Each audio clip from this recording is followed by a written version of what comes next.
I share greetings and goodwill to you all once again, my fellow natural, native, earthly humans. The world over, yes, you don't know that this is yours truly, I, the Mystic Philosopher. And welcome to part 14, the continuation of my series of talks titled, Can Africa be set free? Can Burkina Faso, the land of upright people, be set free? Now, if you haven't yet watched or listened to my previous talks, part 1 through to part 13, I ask that you please do so before going forward with this part 14, or that you please do so at your earliest convenience. As I said in the previous episodes, that it's possible that you may learn something, or you may be reminded of something or about something, or at the very least you may get something to ponder about, to think about, to criticize, something to activate the brain, the mind, thought-provoking.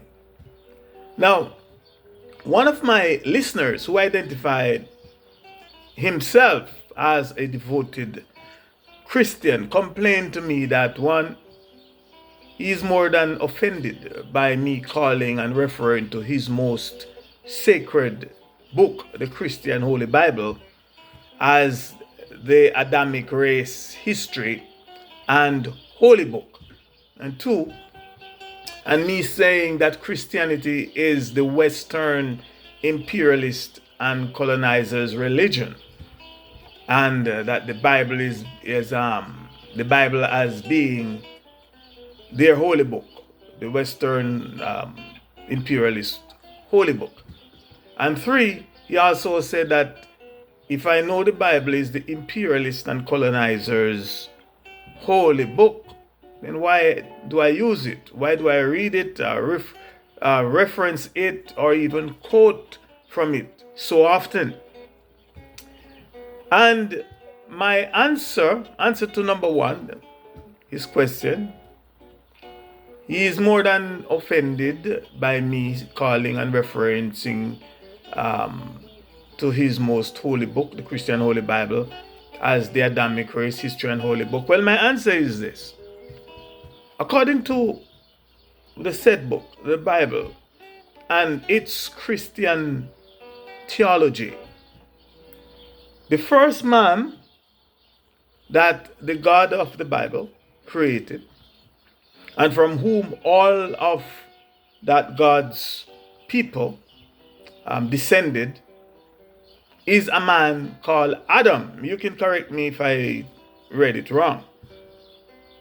The genealogy of all of these gods, the God of the Bible's people, in both the Old and what is referred to as the New Testament of the Bible, goes right back to this man called Adam. And there is definitely no direct reference or mention, direct mention or reference of the pre-Adamic race of humans. Thus, the Adamic race history and holy book. It's all about the Adamic race history and holy book and their God. According to the Bible, and most, if not all, Christian theology or theologian, the planet Earth is approximately 6,000 years old, and thus this alleged new creation, aka the Adamic race, is less than 6,000 years old. Now, I, the Mystic Philosopher, my most honorable African ancestors are here on this planet for hundreds of thousands of years, if not millions of years. And that is just one fact why I know that my ancestors are pre-Adam, before Adam by hundreds of thousands of years. also known as the pre-Adamic race. That's who we are, my ancestors are. We are the pre-Adamic race of natural native earthly humans. Thus, we are not subject to the Adamic God or gods, their race, or their religions, etc. Now, answer to number 2, which is that Christianity as the Western imperialist and colonizers' religion, and the Bible as being their holy book. He's offended by that, me saying that. That one is even much easier than those before to answer.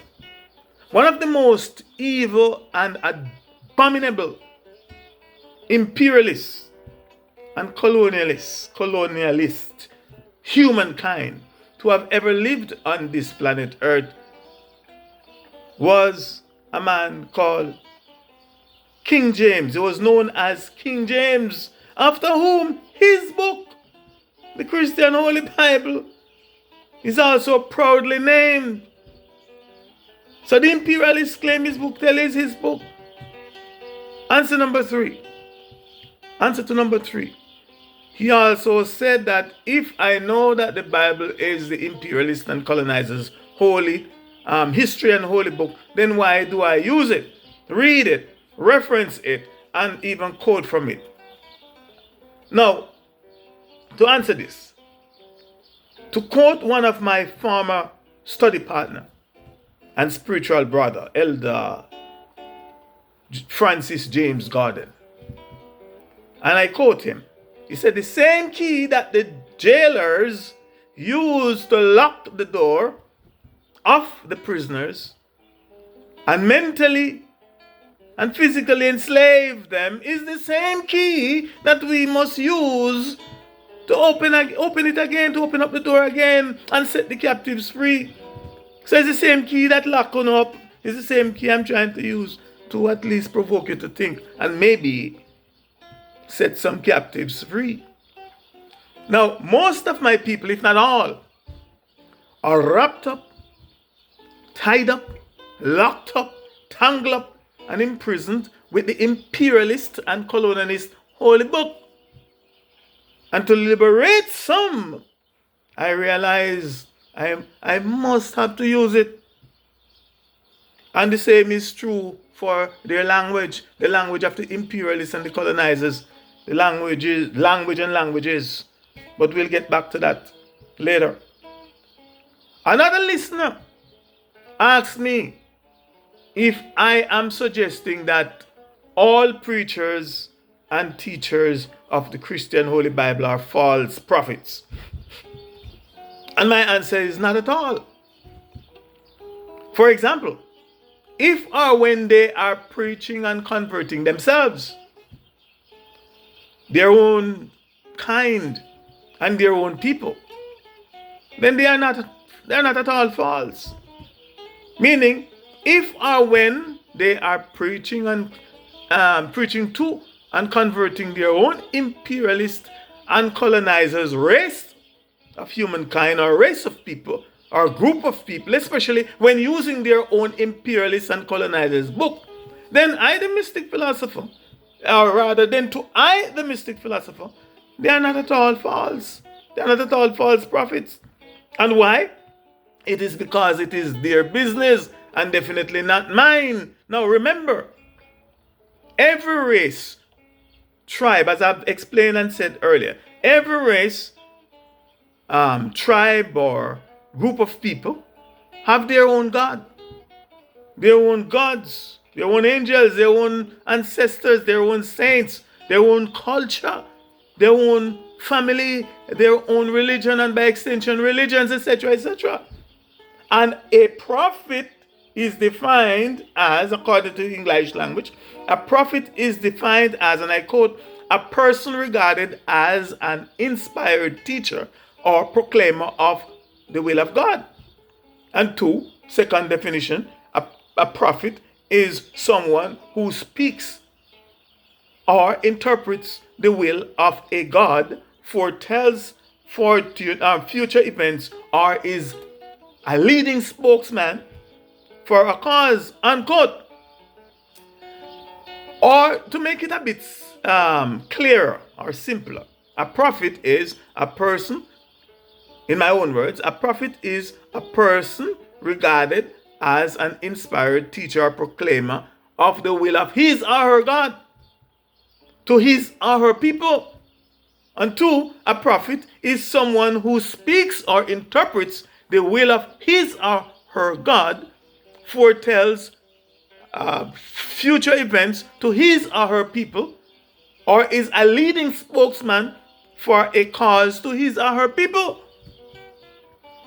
It is their God, gods, angels, ancestors, saints, culture, family, religion, and by extension, religions, etc., that they are talking to each other about, preaching to each other about, prophesying to each other about, saving and converting themselves for, etc.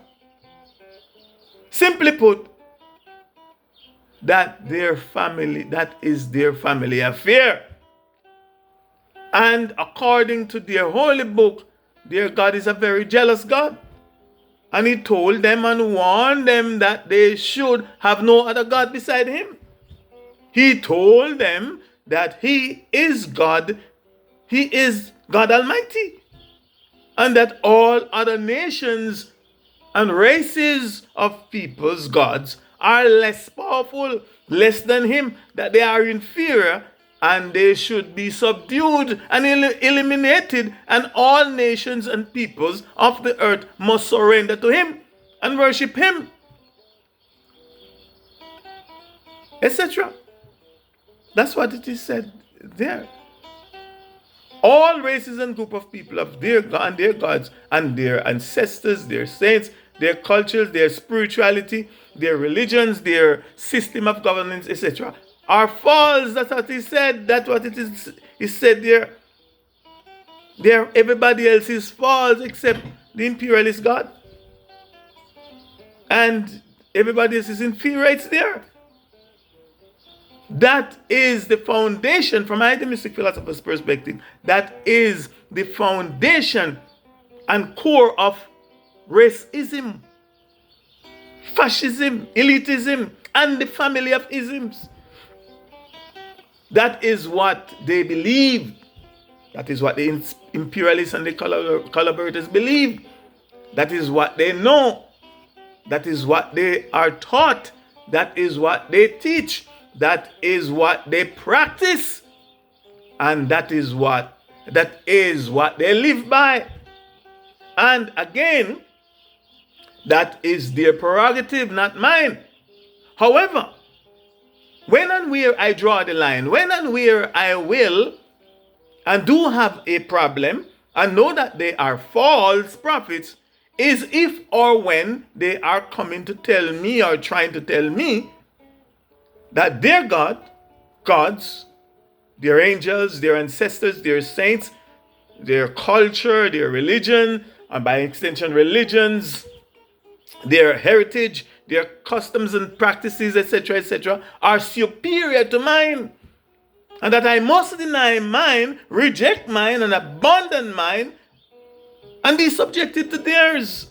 That is when I know that they are false. And that is the nature, characteristics, and practice of what? Imperialism, colonialism, and the imperialist and the colonialist. And unfortunately, many of us, the people of and the people with soul, the people of soul and the people with soul, we, the highly enriched melaninated or the highly enriched carbon-skinned people, are still falling victims to their trickery and deception. Now, let me give you a quick experience about myself from when I start to wake up. In the year 1986, as a young man with a very active and inquisitive mind, I, the Mystic Philosopher, heard the late Bishop Tutu, while on his visit to Jamaica, said something that I thought was very profound. And it awakened my awareness and my critical analysis of the imperialists and the colonizers' book called the Christian Holy Bible. He said, and I quote, when the missionaries came to Africa, they had the Bible and we had the land. They said, let us pray. We close our eyes. Bishop Tutu saying this. We close our eyes. When we open them, meaning when we open our eyes, we had the Bible and they had the land. Unquote. Now, I personally heard the late and great Bishop Tutu said those words when I was a young man in Jamaica. In fact, it was from then, over 39 years ago, I, the Mystic Philosopher, asked myself these 3 very simple questions. Number 1, if the land is ours meaning us Africans, and the Bible belongs to them meaning the missionaries, the Caucasians, the invaders, the imperialists and colonizers, then why not give them back their Bible and take back our land? Question number 2, I asked myself then, and why are we still holding on to their property and their religion while complaining about them holding on to our property, our land? And question number 3, and why are you, Bishop Tutu? That was from long before he died, way back then. And why are you, Bishop Tutu, a bishop of the imperialists? Why are you a bishop of the imperialists and colonizers' religion? And a promoter of their imperialist church? And the same imperialist Bible that they used to trick us, put us to sleep, and take our land. I couldn't understand. It just didn't make sense to me. It is that simple. Give to Caesar what belongs to Caesar, and keep that which belongs to us. Give them back their Bible and their religion, and take back our land and go back to the ways of our ancestors. It's so simple. But those that are under their influence are so converted and so emotional about this that they wouldn't even contemplate it. I ask that you please join me in part 15 for the continuation of Can Africa Be Set Free? Because why I'm going through all of this is to show you that we have to get rid of these things and get back to the original. Can Africa be set free? Can Burkina Faso, the land of upright people, be set free? In the meantime and between time, here is willing, not wishing but willing, that you be more and more and much, much more, and definitely not be less. Don't let no one be less you. Just be more and more. In your becoming, become more. For I am the Mystic Philosopher. Ashe, Ashe, Ashe, I say. Thanks again for listening.